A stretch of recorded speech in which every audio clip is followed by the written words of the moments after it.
Engkau akan berdiri di hadapan hakim yang maha adil. Resah dan gelisah, itulah kondisi batin seorang pemimpin muslim ternama tidak lama lepas menjabat sebagai khalifah dinasti Abbasiyah di Irak. Harun al-Rashid, itulah penguasa tersebut, penguasa kelima dinasti Abbasiyah di Irak yang termasyhur namanya karena perannya di berbagai bidang. Lahir di Rai, Iran pada 26 Zulhijjah 145 Hijriah atau 17 Maret 763 Masehi. Dengan nama lengkap Abu Ja'far Harun bin Muhammad Al-Mahdi bin Abdullah. Dia salah satu di antara dua putra pasangan khilafah ketiga dinasti tersebut, Al-Mahdi. Pendidikannya dia dapat dari pembimbingnya Yahya bin Khalid Al-Barmaki, yang kemudian menjadi sekretarisnya. Dalam usia awal belasan tahun, tepatnya 163 Hijriah atau 779 Masehi, Harun muda mendapatkan kepercayaan memimpin dua ekspedisi militer melawan pasukan Bizantium. Sebagai penghargaan atas keberanian putranya itu, pada 167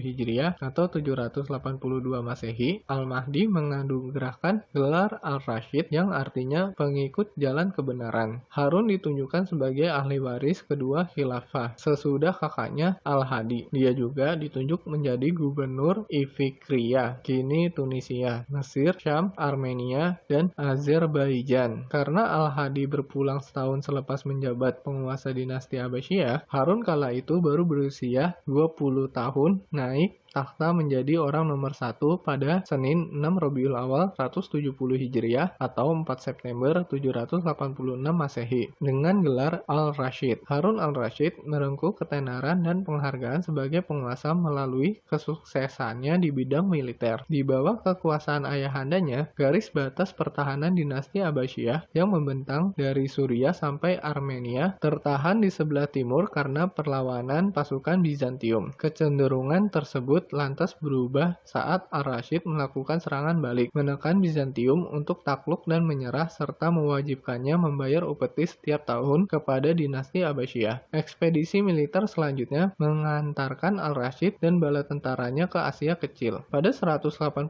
Hijriah atau 806 Masehi, dia berhasil merebut Herakles dan Tirana. Di samping itu, dia menjadi penguasa pertama dinasti Abbasiyah yang menyadari pentingnya kekuatan armada laut yang tangguh. Hal itu dia buktikan dalam penyerangan yang sukses di Sirpus 186 Hijriah atau 805 Masehi dan Rhodesia pada 188 Hijriah atau 807 Masehi. Di sisi lain, Ar-Rashid merupakan figur terbaik untuk dikenang sebagai penyokong besarnya kebudayaan. Didirikan pada 145 Hijriah atau 762 Masehi oleh kakeknya, Abu Ja'far al-Mansur. Baghdad Darussalam cara berangsur menjadi pusat kebudayaan terkemuka di dunia. Di kota itulah para penyair, penulis, ilmuwan, seniman, dan ahli hukum berdiam. Harun al-Rashid belajar berbagai ilmu yang menjadikannya memiliki cita rasa tinggi terhadap kesenian dan buku-buku. Selain menaruh perhatian besar kepada kesenian, tercatat pula sumbangan al-Rashid bagi ilmu pengetahuan. Di Baghdadlah pada masa pemerintahan al-Rashid dibangun rumah sakit yang tercatat sebagai rumah sakit pertama di dunia Islam. Di rumah sakit tersebut, para pasien mendapat perawatan dan riset kedokteran dilakukan secara ekstensif. Keahlian teknik peperangan juga dikembangkan. Ar-Rashid berpulang di dekat Tus pada Sabtu 4 Jumadil Akhir 193 Hijriah atau 24 Maret 809 Masehi karena sakit yang kronis. Dalam perjalanan untuk memadamkan kekacauan yang berkobar di Khurasan di bawah pimpinan Rafi bin Laits. Kini, mengapa Harun al-Rashid resah dan gelisah? Selama berhari-hari, terdapat satu masalah yang mengganjal di dalam hati seorang ulama terkemuka dan mulia yang dia segani tidak kunjung menyampaikan ucapan selamat kepadanya. Seperti hal-hal ulama yang lain, alih-alih datang ke istananya, padahal sebelum menjabat sebagai penguasa, dia sangat akrab dan dekat dengan ulama yang satu itu. Namun, kini ulama yang bermukim di Kufah itu seakan hilang di telan bumi dan tidak pernah bertandang lagi kepadanya.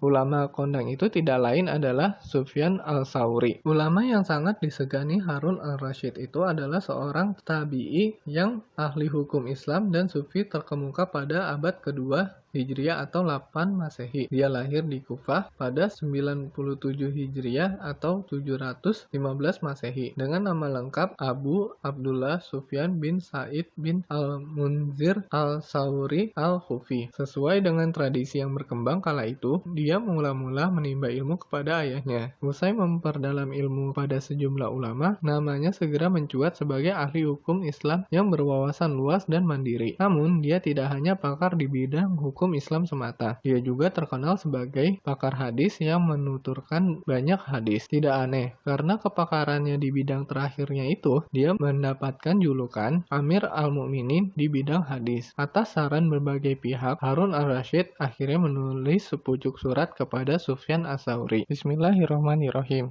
Dari hamba Allah, Harun Ar-Rasyid, Amir Al-Mu'minin, kepada saudaranya Sufyan bin Sa'id bin Al-Munzir Al-Sauri. Saudaraku, engkau tentu tahu, Allah Subhanahu wa Ta'ala telah mempersaudarakan di antara orang-orang beriman. Dia menjadikan hal yang demikian itu di jalannya dan karenanya. Perlu engkau ketahui, aku telah mempersaudarakan diriku dengan dirimu, dengan tali persaudaraan yang tidak akan kuputuskan selamanya, dan kasih sayang yang timbul darinya tidak akan kupotong apapun halnya. Kesenanganku berkumpul denganmu lebih tinggi daripada kesenangan dan keinginan terbaik. Andai tiada belenggu jabatan ini yang dibebankan oleh Allah Subhanahu wa Ta'ala, tentu akan kudatangi tempatmu, karena rasa cinta yang terpancar kuat di dalam hatiku kepadamu, walau dengan merangkak sekalipun. Abu Abdullah, ketahuilah, tiada seorang pun di antara teman-temanku dan teman-temanmu yang belum bertandang kepadaku untuk mengucapkan selamat kepadaku karena jabatan yang kini kupangku. Aku telah membuka sejumlah bait al-mal. Aku pula telah memberikan berbagai hadiah kepada mereka. Semua itu begitu mengembirakan hatiku dan menyedapkan mataku. Sungguh, aku menanti kedatanganmu yang amat terlambat. Namun, hingga kini ternyata engkau tidak kunjung bertandang. Karena itu, kutulis surat ini kepadamu. Hatiku begitu rindu kepadamu. Abu Abdullah, engkau tentu tahu ajaran agama perihal keutamaan orang beriman, kunjungannya, dan silaturahmi. Kala itu, manakala surat ini telah sampai kepadamu, segeralah bertandang kepadaku. Wassalamualaikum warahmatullahi wabarakatuh. Ketika menerima surat itu dan mengetahui isinya, Sufyan Ats-Tsauri tidak mau menyentuh sama sekali surat itu. Dia lantas berucap, baliklah surat itu, tulis jawabannya pada orang zalim itu di baliknya. Abu Abdullah, ucap seorang yang hadir di kala itu mencoba meredakan rasa tidak senang Sufyan Ats-Tsauri kepada Harun Al-Rasyid. Dia seorang penguasa. Bagaimana kalau jawaban itu ditulis di selembar kertas bersih yang belum ada tulisannya? Tulislah jawaban kepada orang yang zalim itu di balik surat itu. Sahut ulama yang berpulang ke hadirat Allah di Mekah pada tahun 161 Hijriah atau 778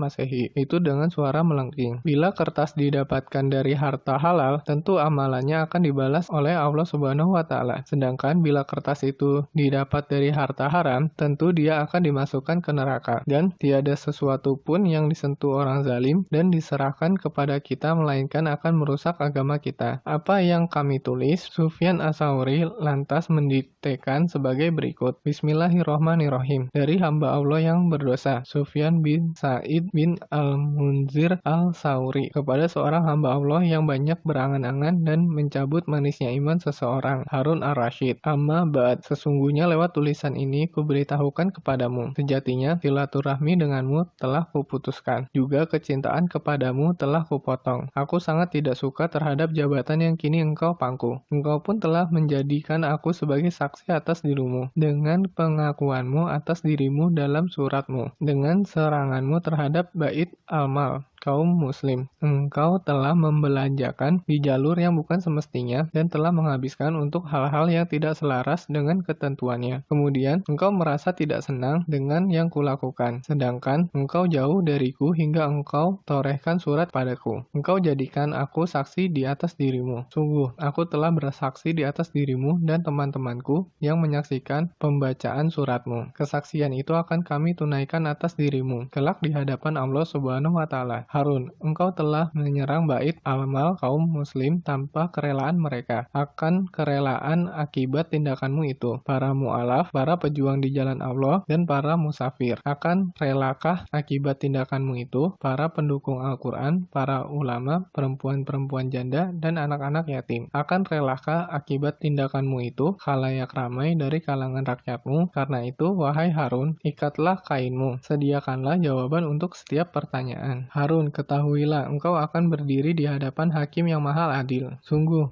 engkau telah menanamkan bahaya terhadap dirimu sendiri. Ini karena engkau telah meniadakan manisnya ilmu, kezahidan, kelezatan Al-Quran, dan bergaul dengan orang-orang pilihan. Engkau relakan dirimu sendiri menjadi orang zalim dan panutan orang-orang zalim. Harun, kini engkau duduk di atas kursi kebesaran. Engkau kenakan kain sutra, engkau pasang tirai di pintumu, engkau serupakan dirimu dengan Tuhan semesta alam, dengan penjaga-penjaga yang mengawalmu, kemudian engkau tempatkan tentara-tentaramu yang zalim di pintu dan tiraimu, walau mereka kerap berbuat zalim kepada khalayak ramai, tetapi mereka tidak kunjung insaf. Mereka memukul orang-orang yang menenggak minuman keras, padahal mereka sendiri juga menenggak minuman keras. Mereka menghukum orang-orang berzina, padahal mereka sendiri juga pezina. Mereka memotong orang-orang yang mencuri, padahal mereka sendiri yang para pencuri. Apakah hukuman-hukuman itu tidak lebih layak ditimpakan atas dirimu dan diri mereka sebelum engkau menghukum orang lain? Harun, karena itu, bagaimanakah engkau kelak manakala dipanggil di hadapan Allah Subhanahu wa Ta'ala? Kumpulkanlah orang-orang zalim dan istri-istri mereka. Manakala orang-orang zalim itu dan para penolongnya, lantas panggilan itu membawa dirimu di hadapan Allah Subhanahu wa Ta'ala, sedangkan kedua tanganmu dibelenggu di leher. Tidak kuasa melepas belenggu itu selain keadilan dan keinsafanmu. Orang-orang zalim itu sendiri berada di seputaranmu. Engkau yang mendahului mereka dan menjadi panutan mereka menuju neraka. Harun, seakan antara aku dan dirimu telah engkau tempatkan pencekik leher dan berbagai halangan. Engkau lihat kebaikanmu dalam timbangan orang lain dan keburukanmu dalam timbanganmu. Karena itu, perhatikan pesanku ini. Ambillah pelajaran dari arahan yang kukemukakan kepadamu. Ketahuilah, aku telah menasehati engkau dan tiada yang tersisa untuk tidak kukemukakan kepadamu. Takutlah kepada Allah, wahai Harun, dalam kaitannya dengan rakyatmu. Jagalah Muhammad SAW dalam kaitannya dengan umatnya, dan baguskanlah pemerintahan atas diri mereka. Ketahuilah pula, manakala tugas ini ditetapkan atas diri orang lain, tentu tugas itu tidak akan sampai kepadamu dan menjadi hak orang lain.